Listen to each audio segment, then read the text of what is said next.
Hello நமஸ்காரம். இன்றைக்கி நம்ம நல்ல ருச்சியுள்ள டொமேட்டோ ரைஸ் பண்ணி பார்க்கலாமா?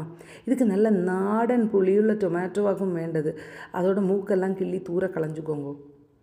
பின்ன இலுப்பச்சட்டியில் கொஞ்சம் நல்லெண்ணெய் விட்டுட்டு அதில் கடுகு, உளுத்தம்பருப்பு, கடலைப்பருப்பு, പിന്നെ കറിവേപ്പില, ഇത് ரொம்ப മുഖ്യമാക്കും. ഇത്രയും സാധനങ്ങൾ പോട്ടിട്ട് നന്നായി വഴറ്റി എടുത്തുക്കോங்க. ഇത് നന്നായി വഴറ്റുന്നതുക്കப்புறம் அந்த அரைச்சி வச்ச டொமேட்டோவையும் சேர்த்து நல்லா குறுகி வரது வரைக்கும் வழற்றணும். இதோட கூட നമ്മൾ எக்ஸ்ட்ரா கொஞ்சம் சேர்க்க வேண்டி இருக்குது. அது என்னெல்லாம்னு வச்சால் ചില്ലിപ്പൊടി, മുളക് പൊടി, പച്ച മുളക് പൊടി, പിന്നെ ഉപ്പ്, മെയിനായിട്ട് വെന്തയപ്പൊടി, അതാക്കും നമുക്ക് നല്ല മണം കൊടുക്കുന്നത്. അത് കഴിഞ്ഞിട്ട് പെരുങ്കായപ്പൊടി, ഇത് നാലും അത്യാവശ്യമാക്കും. പിന്നെ അത്രയും ചേർത്തിട്ട് നന്നായി വഴണ്ട് വരട്ടും. ഇതൊരു 5-10 മിനിറ്റ് വരയ്ക്കും എടുക്കും.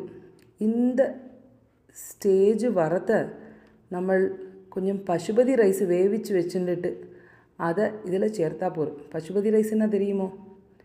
നമ്മൾ ബിരിയാണിക്കെല്ലാം യൂസ് பண்ணுவோமே, அந்த ரைஸ் ஆகும். இந்த பசுபதி ரைஸை നന്നാ ഉതിരുതിരാ വേവിച്ചിട്ട് ഇതിൽ ചേർത്ത് നന്നായി ഇളക്കി കൊടുக்கலாம். ഇളക്കി കൊടുക്കുമ്പോൾ നല്ല രുചിയുള്ള ടൊമാറ്റോ റൈസ് കിടക്കും. പിന്നെ ഓപ്ഷണലായിട്ടുള്ളത് കൊത്തമല്ലി ആക്കും. മേലെ കൊത്തമല്ലി വേണാൽ പോട്ടുக்கலாம். കൊത്തമല്ലി போடும்போது அதோட பெருங்காயத்தோட ஸ்மெல்லு கொஞ்சம் அடி வாங்கிடும்.